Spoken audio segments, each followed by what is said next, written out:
For so long. It's when companies want to put forward the image that they are so sustainable, but in fact, they might not be as green as the consumer is led to believe.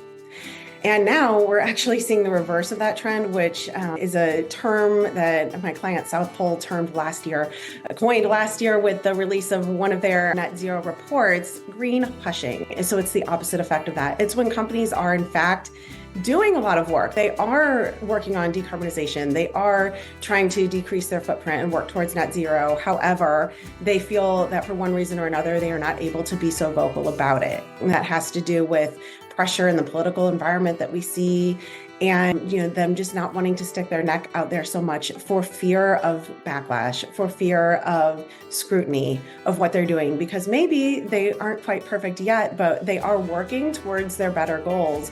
And so if they're not where they see themselves as being quite perfect yet, they might just be green hushing. So at this point in time, we really need companies to be able to be more loud and proud about the work that they're doing. If they are taking those steps, if they're leading in their industry for the and next trying to generation, find not those ways just the people that we work with today, but it's important. I talk to my kids about sustainable practices. We practice, recycling. We have solar power on our roof. So we are generating a ton of energy for our, us to use. It was a big question to them. Why are we putting solar on our roof? Why aren't we just going to pay, for power? So it's these teachable moments that are going to transcend the next generation. Absolutely.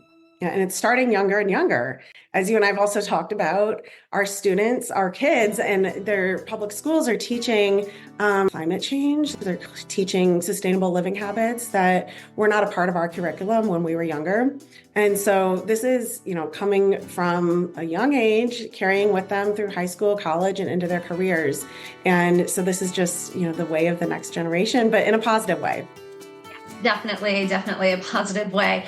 Well, again, I know we could talk about so many different topics on here, but I want to jump into sustainable leadership practices and how there is such an urgency for it. And I know you work, we talked a little bit about your work with the WBCD. And so how has your experience working with this organization really helped prepare strategies for the big conferences that are having a couple thousand people attend? But I know that here locally, I'm involved in the GBA, the Green Building Alliance of Pittsburgh, where it's mostly built environment professionals, but also others that are in the ecosystem that are coming together to discuss what's going on locally here in Pittsburgh. I'm aware of other organizations in the sustainable business space that are hosting different meetups around the country, like in Cleveland or in Stamford, Connecticut, where they're pulling together local industry leaders for maybe a morning breakfast or for happy hour where they can find them so they don't have to take a big trip in an airplane across the country, but they can really connect and network with those locally to them.